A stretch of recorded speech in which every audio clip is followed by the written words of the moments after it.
Hello there, Outliers. Niyama Shang here. Thank you so much for letting us be a part of your journey. We're coming at you live with an Outliers Edge roundtable with none other than Dale Alexander. Dale, thank you so much for being here. Thanks for bringing your experience, your expertise, and also like we were talking like right before we came live here. Your passion and fidelity. Like I just really feel that from you already as we come into this conversation. Glad to have you here. Appreciate that, Neil. Thank you for having me. Excited to be Yeah. here. Oh, I'm excited. I'm excited for the conversation here. Outliers, as we have this conversation, whether you're watching it live or you're watching in the replay, know that this is not just a conversation between the two of us here. We have the benefit of having you be a part of it too. So if you have anything you want to ask Dale a question on, clarification, anything that you want to bring in, like join the conversation, leave some comments. We're on multiple platforms. Just come leave some comments, and we'll create we'll create the conversation all together, co-create it here. So, Dale, as we come to this space, a question I'd like to ask everyone as we come in is for us to get a chance to get to know you. So, the way I ask this question, don't get fooled by it. But the way I ask this question is, let us know more about you and the game you are currently playing. Oh, that's a good question. So I'm live in Jacksonville Beach, Florida right now. Grew up in Georgia. Been a Georgian all my life. My wife's from here. We have three kids. Been married 29 years. Had three kids, 28, 26, 24, stair steps. And in my career, I've had a financial services firm since 1990. Started it in 1995. Had that for 27 years. Sold it a few years ago. I still run it, but so money's what I've studied all my career. And then a few years ago, wrote a book, and now I run my company, but also go all over the country talking to young adults about money. We'll get into more of that, and speak all over the world. So that's kind of what my purpose is. Why I'm here. We're going to talk a lot about that. Yeah, no, this is fantastic. Like this component, of like you just like you get money, all right? You get money like in a really meaningful way. And so I think it'd be great to give Outliers just a chance that you talk specifically about young adults. Let us know a bit more about like how you choose to do it. So you're speaking around the world. Like give us more of a bit of an insight into you and that platform. Okay, so I wrote this. I'm always talking to my kids about money. I've had my certified financial planners designation since the 90s. That's not what I did, but money is what I've studied for 42 years and all of my career. And I'm always talking to my kids about money. A few years ago, my middle son said, "Dad, you need to tell all of our friends this principle that you talked to us about." So I did it locally in Atlanta. It kind of went viral, whatever. And then I wrote this lesson and started going to high school, speaking to senior classes, and it took off. And then I came out with the book, and it's called The Talk About Money, a young adult's guide to the one decision that changes everything. And when I came out with the book, the state of Georgia sent it to all 120,000 graduates. They're about to do that again, by the way. And then it just went, I was on national news. It just went crazy. So now I fly all over the country and speak all over the world to young adults. I wrote this lesson for 16 to 24-year-olds yet to get your first real job, because they have one moment in their life and one decision that will change their grandchildren's lives. Your listeners are probably going to want to hear what that decision is. So that's kind of why we're here today. Yeah, I've been on the edge of my seat here too. I'm like, can you say it? Do we have to get the book? I Outliers, can, get the book no, no, regardless. no. Go out I'll there, go tell you. get the talk. But All yeah, right. Dale, hit us with it. What is that one decision Okay. that comes out? So if you're listening to this, if you have a 16 to 24-year-old, you were maybe remember back when you were 16 or 24-year-old. So our young adults, they're going to go out and get their first real job. And when you get that first real job, you're going to go from making, and you get your first job paycheck, you're going to go from making basically nothing to the most money you've ever seen in your life, at least on a regular basis. Are you with me? When you get that first job paycheck, instead of taking and spending all 100% of that paycheck, I want you to stop and only spend 70% of it. 70% of that first job paycheck is still going to be the most money you've ever seen in your life. Now, I mean, you're at zero. Make 70 your 100. By the way, the other 30, I want you to take 20% of it and invest it. I'll tell kids exactly how to do that, and take the last 10% and give it away. I don't care who you give it away to. Give it away. We'll come back to that point. Make 70, you're 100. And here's why they can do that. They don't have a standard of living established yet. And whatever number you accept as your standard, that becomes your reality. And watch this. It'll sting for about 3 weeks, but after 3 weeks, you'll never know 70's not your 100. What do you mean it's not 100? It's just my 100. It's all I've ever known as my 100. Every adult I've ever talked to would love to go back in their life and have a mulligan, a redo, and start over. Could you imagine if somebody came to you now and said, Niama, you think you've been getting all of your paycheck. You think you have, but we've been playing a trick on you. Every paycheck you've ever gotten as in your adult life from your first paycheck, we've only given you 70% of it. You know it as 100, but we've only given you 70% of it. It's normal to you, but it's only been 70%. And by the way, 20% of it, we've been investing in stocks of great companies of the world through mutual funds, whatever. We've been investing 20% of it, and 10% has been given to the world. Turn around and look at what your life looks like. Every adult I've ever spoken to wishes they could go back and do life over. Then if you have that regret, let's give kids the chance to never have that regret. And here's the most important thing that I'll say. This is why people put me and my wife on planes and fly us all over the country. I love showing it to you in red. They have one shot to make this happen. Because if they take 3 of those first job paychecks, spending all 100% of it, you will never back down to 70. It's over. And you will live life like most of America, which is broke, stressed, angry, and anxious because of the weight of money. And these kids have one shot to make the most important, life decision they'll ever make. It deals with money. You used to say, hey, the person I chose to marry is my most important life decision. Look, 29 years, it's really important. But if we don't get money right, half of our marriages are gone. And many of the other half that make it, they're not as great as they could be because of the weight of money. And the reason I say most people will never back down, Niama, it's because of this. Most money problems, they're not problems about money. What are they actually about then? 51% of Americans that make over $100,000 a year are living paycheck to paycheck. 30% that make over $250,000 are living paycheck to paycheck. And here's why they won't. I'm in a South Georgia school one day, and there's 400 kids in there. This young girl in the top left in an auditorium looks at me and she goes, raises her hand and says, I can't live on 70% of my income. Now, she's on a high school part-time job. And I said, why can't you? And she said, because it cost me $100 to get my nails done. And I shut my mouth, and the principal of that school lit her up. Every kid in there went, oh, Niama, that's not a money problem, is it? That's not a money problem. I told you we do a lot of work in Kenya. You go to the deepest parts of Kenya, and you walk in those villages, and you tell them you spend $100 getting your nails done. They would look at us and say, you people have lost your minds, which we have. They're not problems about money. It's a problem of greed and envy and unawareness and advertising and busyness. And we just caught it. And I call it the drift. It's the drift. I could explain that. It's the drift. And most of us are unaware of the drift. It's a great analogy I use. But anyways. Yeah. I'm curious about this. I want to also give outliers. I want to take this in because I want to give us a chance to bring some of these things together. Right.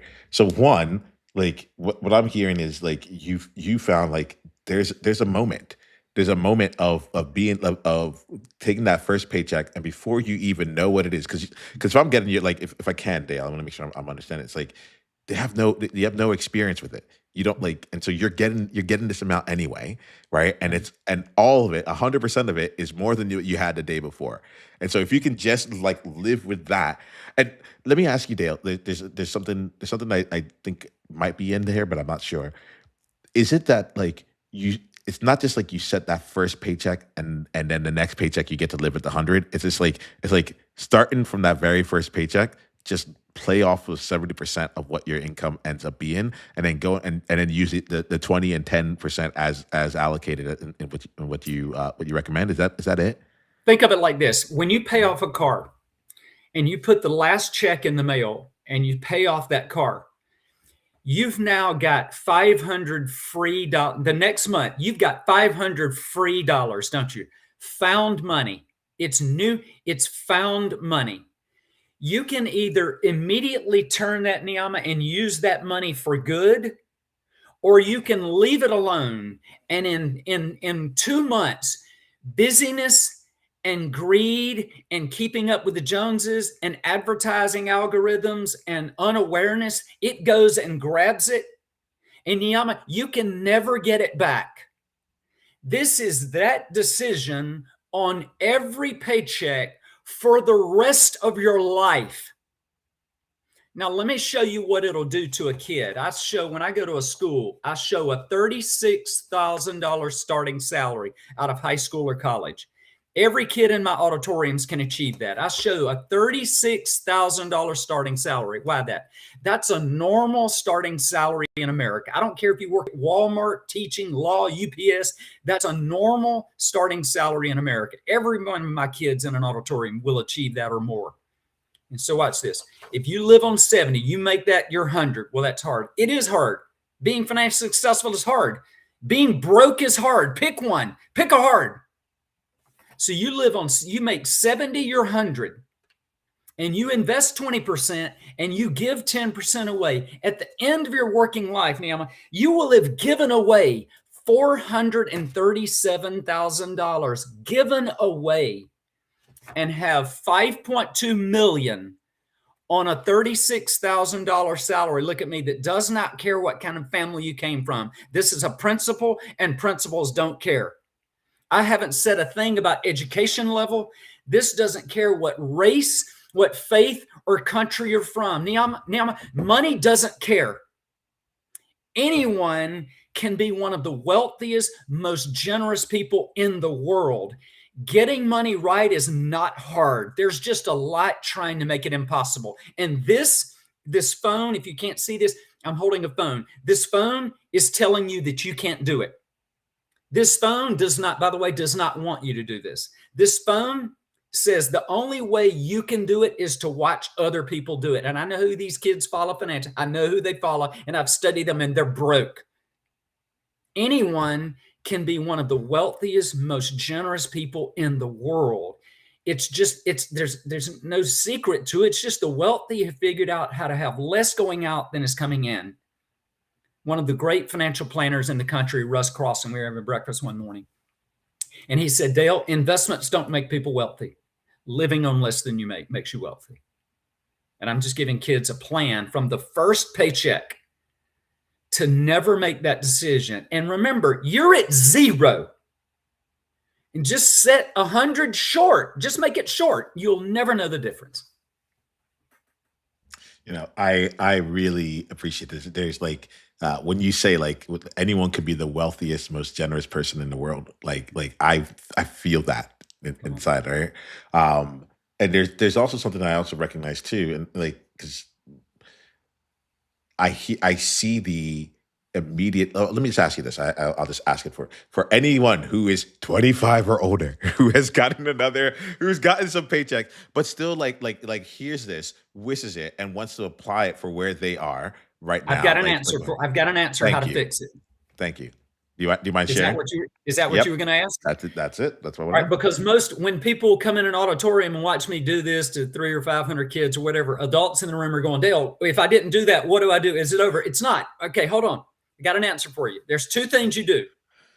Number 1, this is 100% guaranteed to fix your financial life. You ready? Here we go.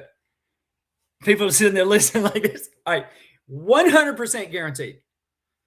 Number 1, for the rest of your life, now for the rest of your life, I've just messed you up. For the rest of your life, every new dollar coming into your household, watch this.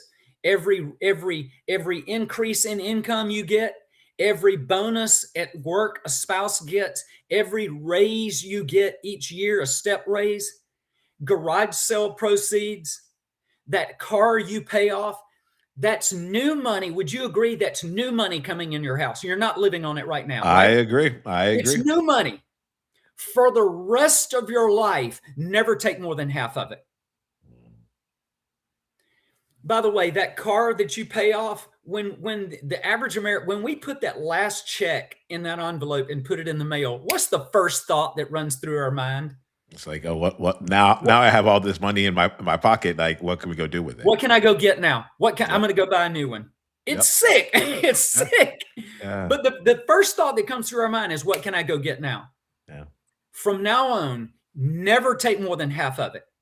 And as you do that, the rest of your life, you're living on less and less of your income. Maybe get to some seasons. This is a hard word as Americans, maybe where we get content. That's a hard word for Americans. Content. And maybe you don't take any of it. Don't take any of it. Put it all in savings and giving. Put it all aside. It's new money.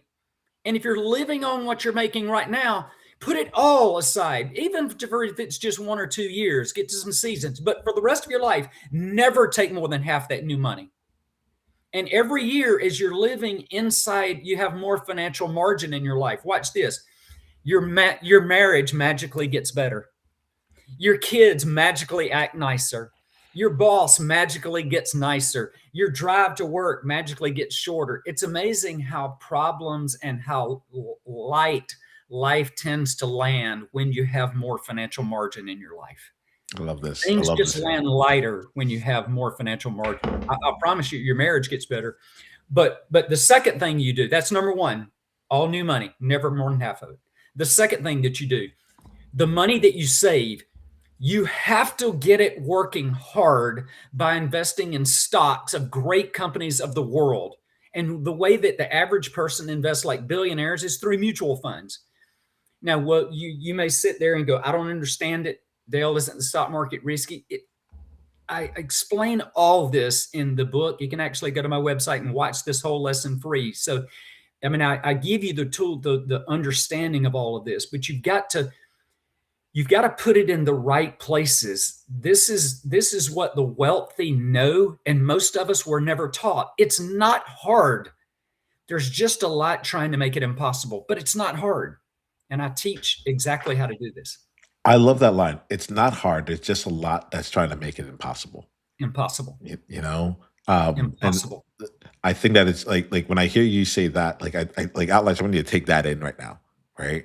Like it's not hard. It's just a lot that's trying to make it impossible. The fun thing about this here, Dale, is that you're talking to a group of people who do the impossible every day.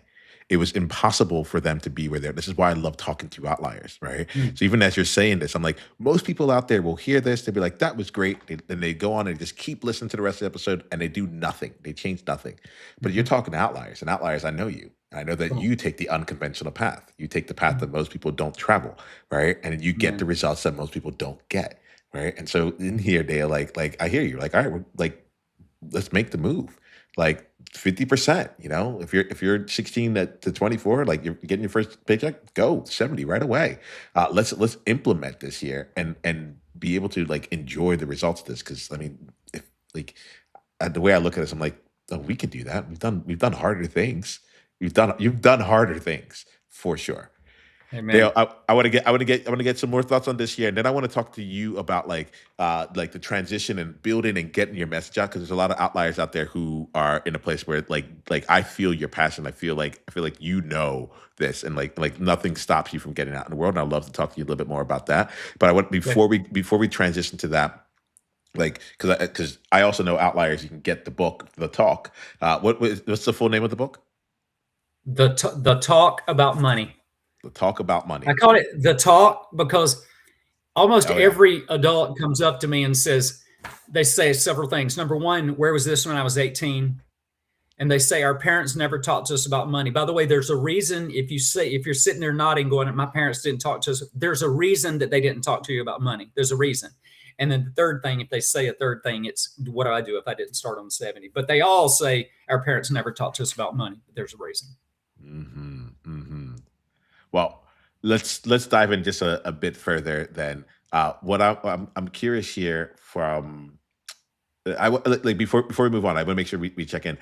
If there's any kind of, I call them outsights, like something that you want to share with any outlier who's down this path, who's like feeling like they're on like the precipice or anything like that, why don't we give one more thing to help any outlier either get started or that you really want them to know, and then I'm going to ask you some more questions about your journey to get to this and beyond. So I would say that, when I started out, I was in the financial services industry, and I loved studying money. I loved it. God just built in my heart at 21 years old, you're going to love studying money. I loved it, reading everything about it. And as an outlier, to be an outlier, kids come up to me after I speak to over 50 some odd thousand kids live, and they come up to me afterwards and they just hang out asking questions. And a lot of them talk about owning their own business. And while that changed my family's life, having my own firm, um, I'm a big proponent of having your own business and controlling your own life. But while it's the greatest life you can have, it's also the hardest life you can have. It's the best boss you can have and the worst boss you can have, being your own boss. But I tell kids, you've got to be completely devoted to what it is you want to do. And if you're an outlier, you have to be sold out. The owner, the founder, the owner, you can never cut it off. You go on vacation, but as an owner, I was looking at I would walk in hotels, seeing how people treated me, and what was their advertising and like, and how did they handle this. And you're at Disney, or you're on Delta or Southwest Airlines, or opening up a MacBook computer, and it's the experience. Because here's what I tell kids: when you leave high school, no one cares about you. No one cares about when you leave high school. Your parents do. They just want you off payroll, but no one cares whether you succeed in high school. And the second day of work, no owner cares where you went to college. None. All they care about is, are you making their company and their pocketbook profitable? But outliers pour into it more. You care about it more. You read more. You study more. You have to constantly be thinking about your craft and being better. And as Jim Collins says, 10,000 hours in anything and makes you an outlier in something. And so you just got to be consumed with constantly being better at what it is. When I got out of college, I was driving an hour and a half to 2 hours one way each way in Atlanta. And I was watching people sitting on I-75 in traffic, just their minds just deteriorating. And I said, I'm going to grow. And so I went and started getting every cassette tape. Young people Google what cassette tapes are. Starting getting every cassette tape of every motivational speaker. Name a motivation. I would go to every library and just pull off. I remember the feel of grabbing these booklets of cassette tapes, and I'd throw them in my back seat. And for 5 years, I drove down that interstate. I got to where I loved traffic, because when I was in traffic, I was growing. And I poured that into my brain for 5 years. And I took notes and had notebooks of speakers and content. And it changed everything about my life. It changed the culture of my company, my leadership perspective. It changed how I parent. It changed my attitude on life. It changed my faith. It changed everything about my life. And I chose growth. And as an outlier, if there's one thing, I'm on John Maxwell. I love John Maxwell, and he says, care about growth more than goals. Mm-hmm. You grow, goals are going to take care of themselves, man. That would take care. Just grow. So, now this is fantastic, Dale. I'm really glad you brought that in. I'm really glad that you shared this here, and there's it's actually really funny. As you say this, you're getting me to reflect on growth more than goals right now. And even just like the fact that we're having this conversation right now, like live and it's streaming all this, because one day I decided, I was like, oh, it'd be really fun to do 10,000 minutes streaming, and to take this thing I was doing behind the scenes in the recorded area and bring it out. And I remember the reason that 10,000 was so fun for me was because I'm like, oh, I can't get it right. It's too much to do. I give myself like 6 weeks. So it's like, it's too much to do in too short of a period of time to try and work at it. I just have to go out and do it. And as long as I'm getting 1% better every day, we are on to something. And I feel like you really just brought me back into this, because then I can stop myself when I get into goals again. And you brought me back into focus on this. I was on a run this morning, and on my run, this thought came. I love this quote. It says, "If you carry a calf every day, one day you can carry a cow. Mm. If you carry a calf every day, one day you'll carry a cow." And it's little things every day, and before you know it, you're doing huge things. And there's setback, but I mean, sure, but if you there's four ingredients, and if I'm going off on tangents, just bring No, me back to it. this is good. This is good. Like I want to bring in, like, I'm seeing a bit of like your psyche, your outlier psyche beyond the like the money element. Like there's things you do that make you who you are, and I want to get into that. There's four things you have to have for lasting change in anything: a passionate discontent and a powerful vision. Watch this. Until you get mad enough, and there's people watching this that they want to go chase their goal, their dream, their thing, the thing, I call it the thing that you just get, it's inside you, the calling, whatever you want to say it is. Until you get mad enough, you're not going to do anything about it. You're just going to be mad. But when you get mad enough, and I'll prove that when you get mad enough, you'll do something about anything. But to get mad enough, that's not enough. You've got to have a powerful vision. Passionate discontent and a powerful vision. If you got a passionate discontent, but you don't know what you want, you're just frustrated. I'm just mad. But when you know what you want that thing to do, and there's an outcome, and man, I can tell you what it is. But when you know what you want it to do, then you will go after it. For example, giving up smoking, drinking, losing weight, things like that. Okay. Any bad habit you want to do, like even smoking, stop smoking. It's hard. And people go, well, I've quit 7 times. And then you reach one guy and goes, I stopped smoking and never smoked. How'd you do that? Well, I went to the doctor and I had high blood pressure. And my doctor said, John, if you smoke one more cigarette, you're not going to see that young granddaughter get married. And I never smoked another one. You had a passionate discontent. Come on. But you had a powerful vision. That little girl on that wedding day. And you never smoked another one. Right? You never smoked another one. When you have all those 4 of those things, passionate, mad, and a powerful vision, you can stop anything. And the drift, here's what's against that. Yes, let's drift. talk about the drift. Yes. We're at the beach. I got to surf. We're at the beach. I love surfing. Love it. Yeah. But we're at the beach. But if you ever noticed, everybody loves to go out on the beach and it's fun. You're playing around. This is fun. Have you ever noticed when you go out on the beach and you play and when you're ready to go back in 45 minutes later, have you ever noticed you're 100 yards down the beach? Aha. You never noticed when you were drifting, but you ultimately realized you had drifted. Are you with me? Mm-hmm. My pastor said one time, no one realizes when they're getting lost. Everyone realizes when they are lost. And watch this now. If I'm in the beach, if I'm surfing and there's a drift, usually my wife would probably be sitting on the beach.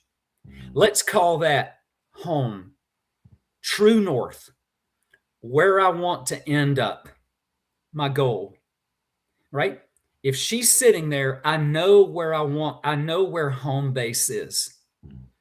But there's a drift happening in our lives every day.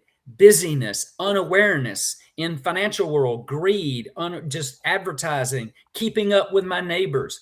And that drift is happening all the time. And I tell my kids, if you're out there surfing, here's what you got to do. You got to paddle back through the drift. And watch this. Your dream has to be stronger than the drift.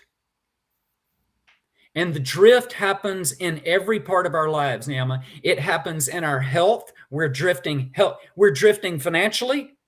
We're drifting in relationally with our marriages. We're drifting healthily. That's a new word. Healthily, we're drifting. The world wants us to drift. It naturally has us drift.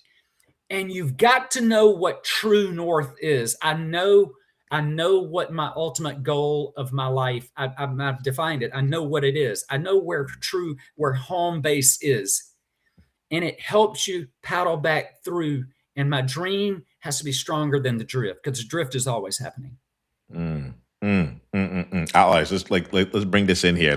Um, I I love that element of the dream and the drift right now. I'm seeing that like come into play and thinking about. Um, I'm thinking about it from just the number of different perspectives of like this is what I want, and then when you look up, like, oh, Dale, now you're gonna have me like come out here and because you made me think about something. So I went back and looked at my stats in the business over the last 2 years. All right. And one of the things I recognized was like I waited too long to go look at it. I looked at it now, but I waited. I took too long to go look at it.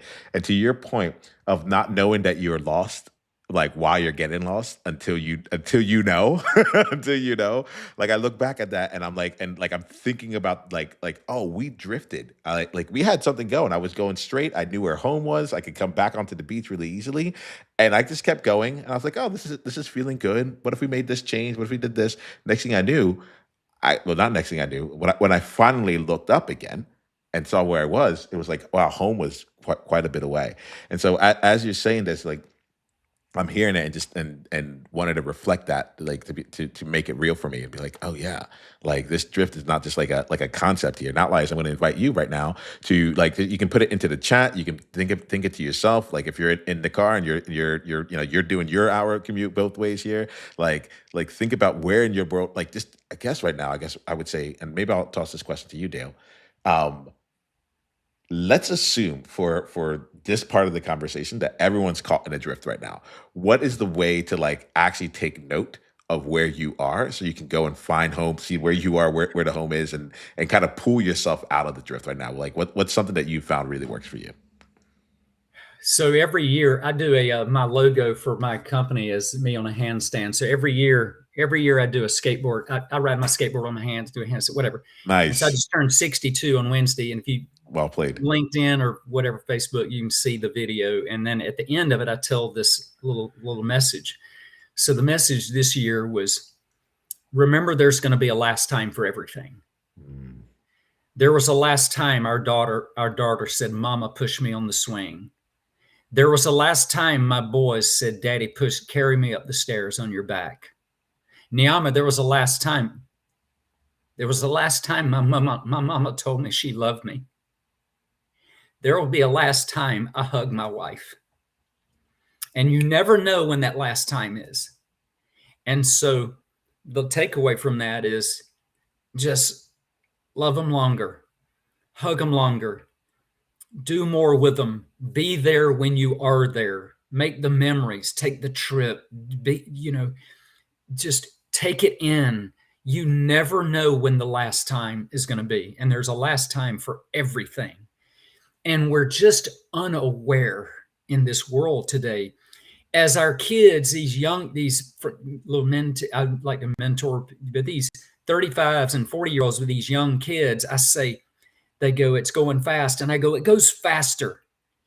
And as they age, there's just more distractions. They start getting on bikes and they're gone, or playing on sports, and then they have cars and they're gone. And it's just fast, and it just happens faster. And you've got to, the unawareness. And I set up, there's 6 core components of every person's life that we all deal with: relational, physical, financial, environmental. We've all got these core components of our lives. And I try and take one of each of the 6 areas of my life and have one particular goal, and then a keystone habit that keeps me headed in a good direction in that corner. For example, the relational part of my life, my marriage. If I can, a cornerstone habit is to set up one marriage conference at the beginning of the year. We do this every year. There's a place we go, a marriage conference, to be with other, people in marriages that want to grow. And that's the cornerstone habit that kicks off habits for the rest of the year to keep me track relationally. Physically, if you put a half marathon, I'm a marathon. If you put a marathon or a 10K or a 5K, that's going to make that keystone habit's going to make you drink better, sleep better, rest better, exercise better, get up better. That one thing is going to keep that cornerstone component of my life on track. And those six, you don't have to do something on all of them, but I I'm love it. I talking love it. too No, much. because like no, because you've gone through and you've what I've heard is you've identified home in the areas that matter, Yeah. right? Yeah. And not like I think that this is really important. This is you talked about having like about the drift, right? You're like the Mhm. part of how you know because I think about like an empty beach. If you're drifting down in an empty beach, like and this is what like I wasn't looking at my stats, for example, it was just sand. It just looked like another day, right? And so what I'm hearing here is like by installing these things or taking the time to establish these things in advance, then you get a chance to be able to look back and be like, wait, I was actually at Pier 12. I'm over at Pier 17 right now. Got like let me And, let me start and making moves. and if you're watching this, I'm holding my phone, and this phone wants that beach to look empty. This Mm, phone wants that beach to look. It wants you down that beach. Advertisers want you down that. They want your marriage down that beach. They want you down that beach. And you've got to know, what do you want? Like the goal of my life. This is what people go, well, Dale, what do you said your goal? Here's how I know what true north is for me. Having the affection and admiration of my wife, nice. the love and obedience of my children, Mm, the pride of my parents, and the respect of my friends and colleagues. Now, to get that, I got to do there's a lot in every one of a those lot of things. them. There's a lot in every word of that. Mhm, And you can't just say, you got to know that's mine. You got to know what true north is, so that when you get ready to go home, Neil, listen, when you get ready to go home, you're where you want to be. mhm, And the world does not want you on that path. mm. And I'd love to close with one example, if I could, before Yeah, we get please. off I this will, I time. will, I will wrap it up from there. Yep. All right. So I took my daughter to this camp in Northern California, and Etna, California. It's called JH Ranch. I took my daughter. It was Daddy Daughter Week. And the most impacting lesson of my life, I hate saying this if I don't cry. So it was the blindfold walk. And this is rugged, rocky Northern California terrain. And they said, Dad's blindfold, you're going to blindfold your daughter. And you tell them one thing to tell them. And before we go on this walk, we're going to walk this path.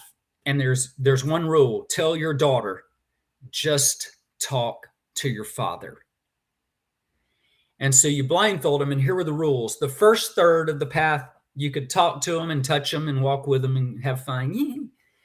And the middle third, you could only talk to them. You couldn't touch them. You can only talk to them.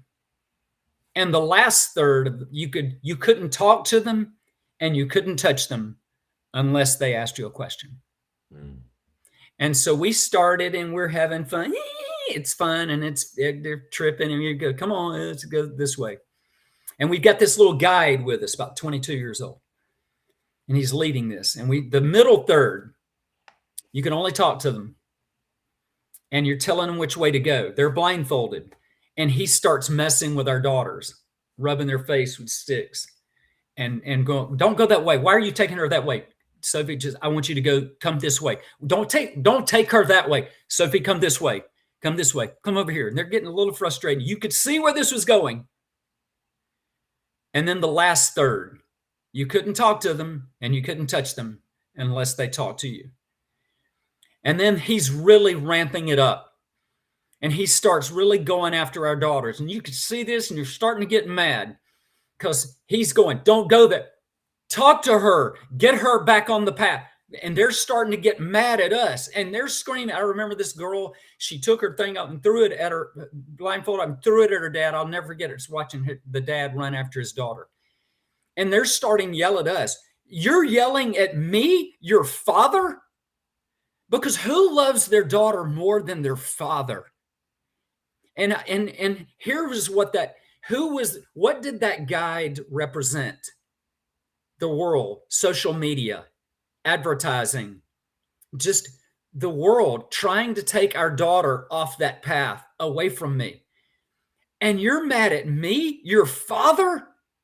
Who loves you more than your father?